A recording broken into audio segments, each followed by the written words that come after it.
Assalamualaikum warahmatullahi wabarakatuh. Selamat pagi anak-anak. Semoga kalian pada hari ini dalam keadaan sehat ya, agar kita bisa melanjutkan materi IPA pada pertemuan sebelumnya, yaitu terkait materi hidrosfer ya. Sebelum kita lanjut, kita harus cari tahu dulu dari mana sih kata hidrosfer ini, berasal dari bahasa apa ya. Hidrosfer ini sama seperti atmosfer dan litosfer, itu berasal dari bahasa Yunani, yaitu yang berasal dari kata dasar hidros atau air, dan kemudian sphaira atau lapisan. Dari dua kata ini kita bisa menyimpulkan bahwa hidrosfer ini merupakan lapisan cairan yang ada di bumi. Sebelum kita melanjutkan materi, di sini Bapak punya sesi kepo ya, dari 3 pertanyaan, yaitu mengapa bumi disebut planet biru, kemudian apakah jumlah air di bumi selalu tetap, dan apa penyebab banjir. Oke, kita akan jawab satu persatu. Di sini ini akan menjawab pertanyaan yang pertama. Tahukah kamu bahwa bumi disebut sebagai planet biru karena disusun atas 71% itu berupa air yang terdiri dari danau, sungai, air tanah, uap air atau awan, samudra dan laut. Kemudian juga ada es ya di kutub utara dan kutub selatan. Nah, makanya bumi itu disebut planet biru karena dia tersusun atas 70% air ya. Dan sisanya 29% itu berupa daratan. Oke, kita lanjut. Di sini secara teori air di bumi itu tidak akan pernah habis ya, karena jumlahnya akan selalu tetap. Mengapa demikian? Karena adanya siklus air. Nah, siklus air ini dibagi menjadi 3, yaitu siklus panjang, siklus sedang, dan siklus pendek. Siklus ini membuat air itu terus berputar ya. Nah, kita akan cari tahu dan pelajari satu persatu siklus sedang, pendek, dan panjang ini satu persatu. Kita mulai dari siklus yang pendek dulu ya. Oke, di sini tahukah kamu? Di sini terlihat gambar siklus pendek ya. Siklus pendek yaitu dia dibedakan dari tahapan-tahapannya. Nah, kalau siklus pendek ini dia hanya melalui 3 tahapan, yaitu yang pertama evaporasi. Ini adalah proses penguapan air dari laut, danau, sungai, dan permukaan air lainnya yang ada di bumi. Kuncinya adalah dari evaporasi ini adalah panas atau matahari ya, dari matahari. Kemudian uap air ini tadi akan mengalami kondensasi dan berubah menjadi awan. Kondensasi ini adalah berubahnya wujud uap air menjadi titik-titik air hingga akhirnya terbentuk menjadi awan. Setelah menjadi awan ini akhirnya terjadi deh ya, namanya presipitasi atau yang disebut juga hujan. Nah, evaporasi di sini dalam siklus hidrologi di sini itu juga ada namanya transpirasi dan intersepsi ya, yaitu transpirasi ini itu proses menguapnya air dari tanaman melalui mulut daun dan batang, sedangkan intersepsi ini adalah air hujan yang terjebak di atas tanaman dan kemudian menguap lagi mencapai tanah. Nah, ini jadi dalam evaporasi ini ada tiga jenis ya. Yang pertama dari danau, laut, samudra, dan permukaan air, kemudian dari tumbuhan, dan kemudian dari air hujan yang terjebak di daun pada tumbuhan. Kemudian kita lanjutkan. Oh ya, di sini ada fakta juga atau informasi lain terkait siklus pendek ini. Hujan pada siklus pendek ini dia hanya terjadi di laut ya. Nah, lihat ini seperti di gambar. Oke, kita lanjutkan. Nah, kita lanjut ke siklus sedang. Nah, kalau siklus sedang ini berbeda dengan siklus pendek yang hanya mengalami 3 tahapan. Siklus sedang ini mengalami 5 tahapan ya. Yang pertama adalah sama seperti siklus pendek, yaitu evaporasi, proses penguapan air, kemudian uap air ini mengalami kondensasi, yaitu berubah, yang awalnya uap air tadi berubah menjadi titik-titik air kecil ya, berubah menjadi awan. Kemudian mengalami adveksi atau perpindahan atau bergeraknya awan menuju tempat lain karena bantuan angin ya, terdorong oleh angin laut. Kemudian karena adanya afeksi ini awan bisa menurunkan hujan di darat. Nah, kemudian setelah mengalami presipitasi tadi, di sini mengalami runoff ya. Runoff ini merupakan bergeraknya air di darat dari tempat yang tinggi ke tempat yang rendah. Nah, air yang bergerak ini akan mengalir lagi kembali ke laut ya, sehingga mengulangi siklusnya. Jadi prosesnya airnya akan berputar terus. Jadi maka di sini maka dari itu pertanyaan nomor 2 tadi itu sudah terjawab ya, bahwa jumlah air di bumi itu selalu tetap karena adanya siklus ini. Nah, selain mengalami runoff, di sini air juga di darat itu dapat mengalami proses infiltrasi. Infiltrasi ini adalah meresapnya air dalam pori-pori tanah. Nah, yang kalau kita sering dengar itu daerah resapan ya, yang mencegah banjir. Nah, kemudian di sini adanya hujan pada siklus ini hanya terjadi di darat ya, karena adanya proses adveksi tadi atau terdorongnya awan oleh angin ya ke darat. Oke, kita lanjutkan pada siklus selanjutnya, itu siklus panjang ya. Nah, sama seperti sebelumnya, yang berbeda di sini prosesnya ada yang mengalami 2 kali ya prosesnya ya. Sebenarnya hampir sama seperti siklus sedang ya, dia sama mengalami evaporasi, kemudian kondensasi, kemudian adveksi ya, dan presipitasi atau air hujan yang turun, kemudian runoff. Nah, tapi yang berbeda di sini proses adveksinya itu mengalami 2 kali ya. Jadi pertama adveksinya itu yang berada di dataran rendah atau pesisir laut, daerah laut. Kemudian yang kedua dia terdorong lagi ya hingga mencapai dataran tinggi atau pegunungan. Dan proses presipitasinya di sini berbeda ya. Produknya yang pertama itu dia berbentuk air. Nah, yang kedua ini karena suhu di pegunungan itu relatif dingin, ya lebih dingin daripada dataran rendah, sehingga terjadi proses pembekuan ya, atau berubahnya air tadi menjadi es ya, dan akhirnya produknya adalah salju yang kita kenal dengan salju atau es tadi. Nah, hujan pada siklus ini itu terjadi di dataran rendah dan dataran tinggi. Sama, kemudian dia di sini mengalami runoff juga dan infiltrasi juga ya. Airnya terserap oleh pori-pori tanah dan kemudian runoff turun ke bawah dari dataran tinggi ke dataran rendah. Kemudian juga di sini untuk yang di air yang es yang produknya berubah menjadi es tadi itu mengalami sublimasi ya, menyublim, yaitu proses berubah dari padatan atau es tadi dia menjadi uap lagi. Nah, kemudian menjadi awan kembali. Nah, proses ini berlangsung secara terus-menerus sehingga menyebabkan air di bumi itu menjadi tetap. Oke, ini mungkin ilustrasi dari siklus air ya. Nah, sama. Nah, 77% berupa air asin dan 3% berupa air tawar.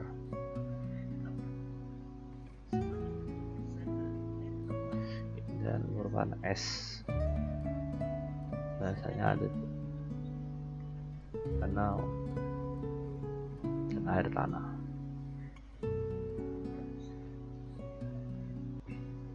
Nah, kita menggunakan air itu untuk mandi, minum, mencuci, dan menyiram tanaman. Karena air ini salah satu kebutuhan penting manusia ya. Tidak akan pernah habis. Nah, so kita percepat aja.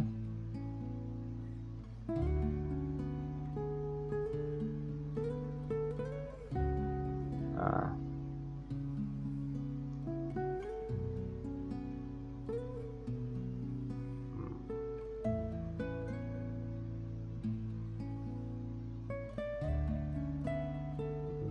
bentukan awan dan hujan.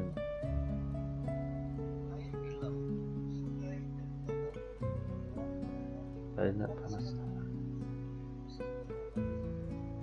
evaporasi.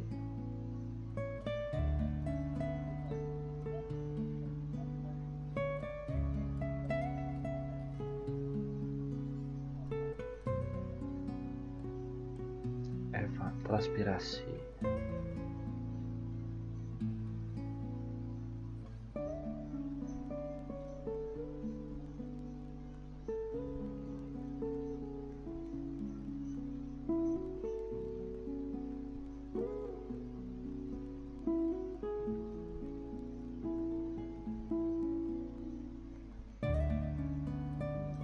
Ini proses adveksi tadi ya.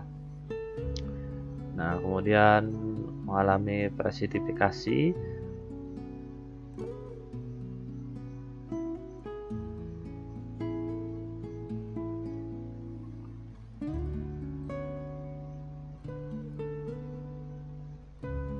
Nah, ini proses run off-nya tadi. Dan beberapa ada yang mengalami infiltrasi atau terserap di pori-pori tanah. Nah, proses ini terus-menerus akan terjadi sehingga kondisi air di bumi itu tidak akan pernah habis ya, atau jumlahnya akan tetap terus-menerus. Sekarang mungkin pertanyaan yang terakhir, kenapa apa saja penyebabnya banjir? Yaitu bisa saja kalau misalnya khususnya di Samarinda ya, itu daerah pertama datarannya memang rendah, kemudian tambah lagi sekarang daerah serapan di Samarinda itu sudah jauh berkurang, tidak seperti dulu lagi karena sudah banyak berubah alih fungsi menjadi rumah, pertokoan, dan yang lain-lain ya. Nah, hal ini menyebabkan air tidak bisa mengalami infiltrasi atau terserap oleh pori-pori tanah, dan kemudian karena memang dataran di Samarinda ini merupakan dataran rendah sehingga proses run off-nya jadi lambat ya, tidak seperti pada proses run off pada dataran tinggi. Dan kemudian juga kalau khususnya di Samarinda itu aliran air itu tidak lancar karena adanya got-got yang atau selokan yang buntu atau tersumbat. Nah, sehingga alirannya proses run off-nya tidak lancar. Oleh karena itu kalian tidak boleh membuang sampah pada selokan atau paret ya. Kalau misalnya harus rajin dibersihkan agar proses run off-nya itu berjalan lancar atau tidak terhambat ya. Oke, kita lanjutkan karena pada materi hidrosfer ini sudah habis ya, dan 3 pertanyaan tadi sudah terjawab. Yang pertama, mengapa bumi disebut sebagai planet biru? Karena bumi itu tersusun mayoritas dari air ya, itu tersusun dari 71% berupa air. Nah, kemudian pertanyaan kedua, apakah jumlah air di bumi itu selalu tetap? Ya, jawabannya tetap karena adanya siklus air tadi kita sudah pelajari. Kemudian apa penyebabnya banjir? Yang tadi Bapak sudah sampaikan.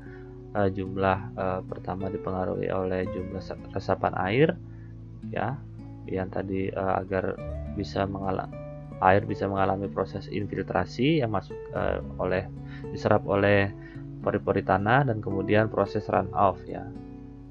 Jadi kalau kita mau tidak banjir, kita harus memperbaiki atau memperbanyak daerah resapan air dan memperlancar proses run off-nya. Oke, kita lanjutkan.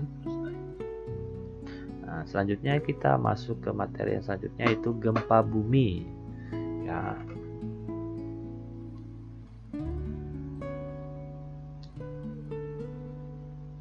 Oke, gempa bumi ini terjadi akibat adanya dari batuan pada lempeng yang mengalami perubahan bentuk atau deformasi secara perlahan dalam jangka waktu yang tertentu. Nah, seperti yang kita pelajari pada materi yang sebelumnya, yaitu materi litosfer, gempa bumi ini disebabkan oleh pergerakan lempeng ya dari inti bumi. Nah, yang menyebabkan akhirnya munculnya gelombang seismik yang akhirnya menyebabkan getaran dan gempa di daratan atau guncangan di daratan. Nah, ini seperti yang kita pelajari kemarin ya. gempa di sini ini ada yang disebabkan oleh pergerakan lempeng konvergen.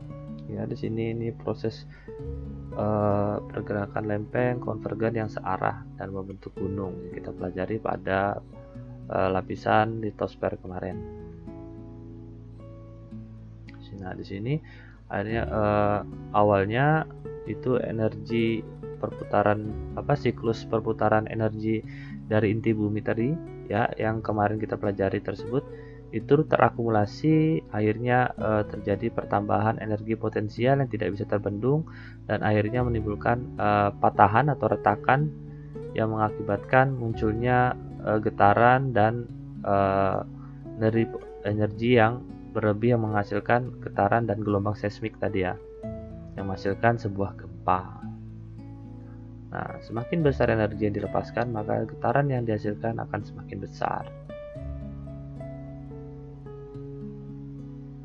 Nah, oke. Nah, patahan ini itu disebut fault ya, atau sesar. Nah, kemudian sesar di sini itu dibagi menjadi 4, itu berdasarkan arahnya, yaitu pertama sesar turun, ya, patahan seperti ini. Kemudian ada sesar naik, nah, dan ada sesar thrust, ya, yang pergerakannya diagonal patahannya. Kemudian di sini ada sesar geser, ya, pergerakannya adanya pergeseran depan dan ke belakang. Kalau ini atas dan ke bawah, ini sama atas bawah ya. Nah, yang dapat menimbulkan potensi tsunami itu adalah sesar turun dan sesar naik. Ya. Oke, kita lanjutkan. Nah, di sini ada beberapa istilah yang perlu diketahui dalam gempa di sini ya, materi gempa di sini. Yang pertama, epicentrum ini merupakan pusat gempa, ya, pusat getaran atau pusat gelombang seismik. Kemudian di sini epicentrum ini merupakan permukaan bumi yang berada di atas hipocentrum. Ya, epicentrum ini. Nah, ini pergerakan lempeng, ini gelombang seismik. Nah, kemudian di sini kalian perlu tahu ya, ilmu yang mempelajari tentang gempa bumi itu adalah seismolog ya, seismologi, sorry. Kemudian ilmuwan yang ahli di bidang ini itu namanya seismolog. Dan alat yang digunakan untuk mengukur data gelombang seismik atau gelombang getaran yang gempa bumi ini adalah seismograf ya, yang biasanya untuk mendeteksi munculnya gempa yang digunakan oleh BMKG. Nah, ini dia. Apabila kalian ingin menjadi seismolog, itu kalian biasanya nanti akan kerja di BMKG ya, mendeteksi atau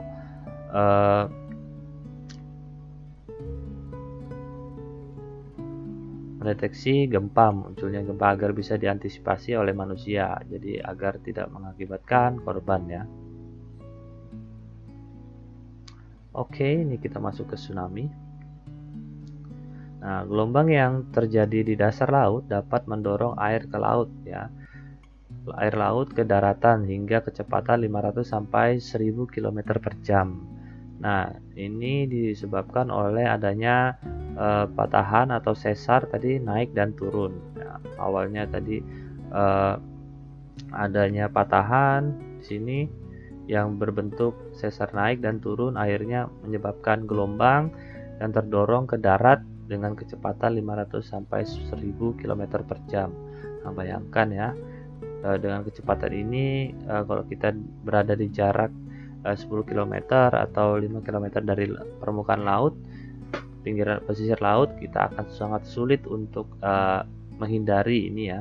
Jadi makanya peristiwa tsunami ini atau bencana tsunami ini apabila terjadi tidak bisa dideteksi, atau peran BMKG di sini lambat untuk mendeteksi adanya munculnya potensi tsunami, itu akan banyak menimbulkan korban, karena dengan kecepatan seperti ini kita akan susah untuk menghindarinya ya. Kalau kita berada jauh, terlalu dekat dengan pesisir pantai.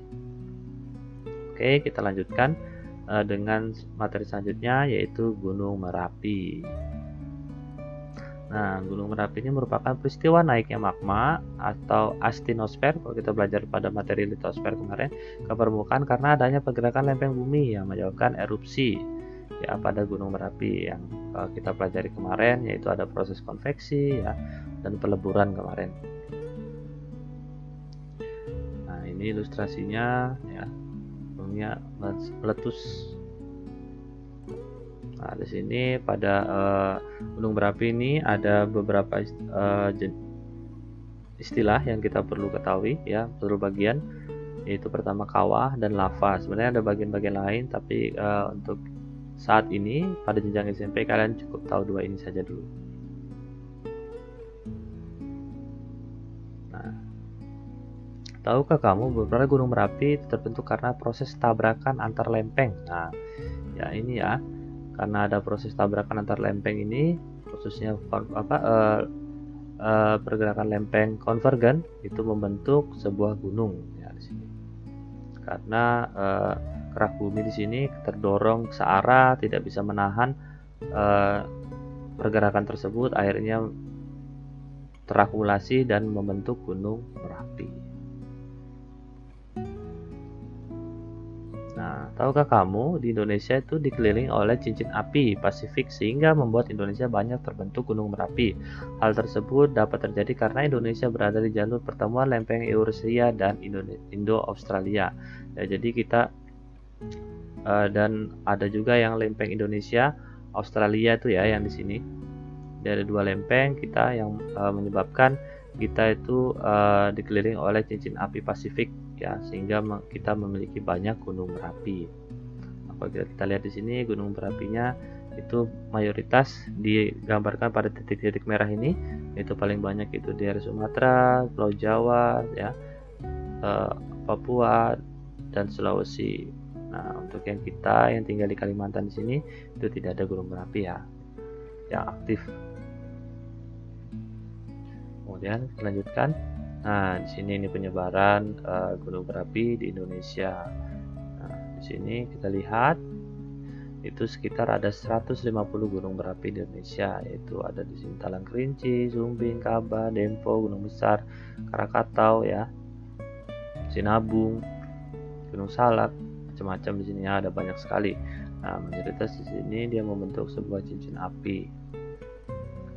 Atau kita berada di lingkaran cincin api di sini, makanya kita memiliki banyak gunung berapi.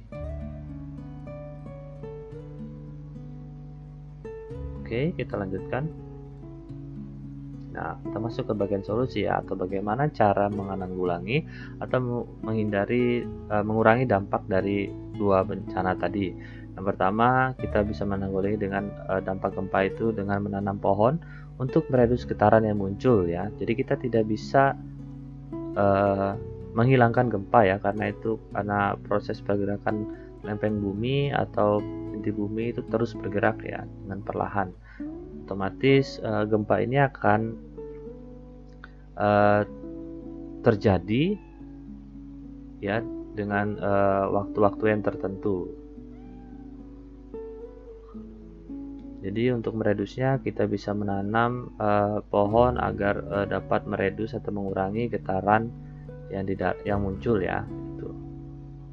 Kemudian sini usaha untuk mengantisipasi munculnya gempa ini dapat dilakukan yang jika kalian berada di dalam rumah yaitu atau di dalam sebuah bangunan. Yang pertama, jangan panik dan kemudian lari keluar ya, menghindari runtuhan-runtuhan agar kita tidak terkena runtuhan pada saat gempa. Kemudian cari meja, kalau apabila tidak sempat keluar, carilah meja atau tempat tidur ya, untuk berlindung di bawahnya agar kita tidak kejatuhan ya. Kemudian lakukan hal di atas meskipun ruangan tersebut banyak orang. Kemudian tutup kepala atau lindungi kepala dengan bantal atau benda jenis jika kamu tidak menemukan meja atau tempat tidur. Nah, kemudian waspadai benda-benda yang berisiko roboh seperti langit-langit rumah atau benda-benda yang bergantung di tembok. Kemudian keluar menggunakan tangga darurat. Nah, ini mungkin antisipasi kalau kalian berada di dalam sebuah bangunan. Yang pertama, yang paling utama itu jangan panik ya, agar kalian bisa berpikir dan menemukan atau melakukan cara-cara yang sudah dianjurkan di sini. Kemudian kita lanjutkan, yaitu usaha untuk mengantisipasi dampak dari gempa jika kamu berada di luar rumah. Nah, pertama, jauhi bangunan tinggi agar tidak terkena robohan atau reruntuhannya, tembok, papan reklame, tiang listrik, dan pohon ya. Dan carilah tempat terbuka, contohnya seperti lapangan. Kemudian hindari benda-benda yang berisiko melukai seperti rak dan jendela kaca. Nah, kemudian usaha yang dilakukan ketika kalian berada di atas atau di dalam kendaraan atau di alam terbuka ya. Nah, di sini yang pertama, jika di dalam kendaraan, kalian pertama harus menghentikan kendaraan dan menghindari tempat-tempat tertentu di bawah seperti di bawah jembatan ya, dan di bawah bangunan ya, agar tidak terkena runtuhan atau tidak terkena jatuh pada saat jembatannya runtuh. Kemudian di sini yang kedua, di sini jika sedang berada di dalam alam terbuka, kamu harus menghindari lereng, jurang, atau selalu berada terhadap reruntuhan atau tanah longsor untuk daerah pegunungan ya. Kemudian pindah ke area yang lebih tinggi untuk mengantisipasi adanya potensi tsunami, khususnya untuk kawasan pantai. Jadi kalau misalnya terjadi tsunami, kalian harus mencari tempat yang lebih tinggi. Apabila terjadi tsunami, kalian bisa tidak terkena gelombang air tersebut ya. Karena kalau kalian terkena gelombang tersebut, kalian pasti akan larut ya. Nah, bisa meninggal dunia. Seperti contohnya itu kalau di Indonesia itu di Aceh ya. Itu tsunami sangat besar sekali dan banyak menimbulkan korban jiwa pada saat itu. Oke, mungkin segitu saja materi yang Bapak sampaikan hari ini. Apabila ada salah kata atau salah ucap, Bapak mohon maaf. Ya, Bapak akhiri. Assalamualaikum warahmatullahi wabarakatuh. Terima kasih.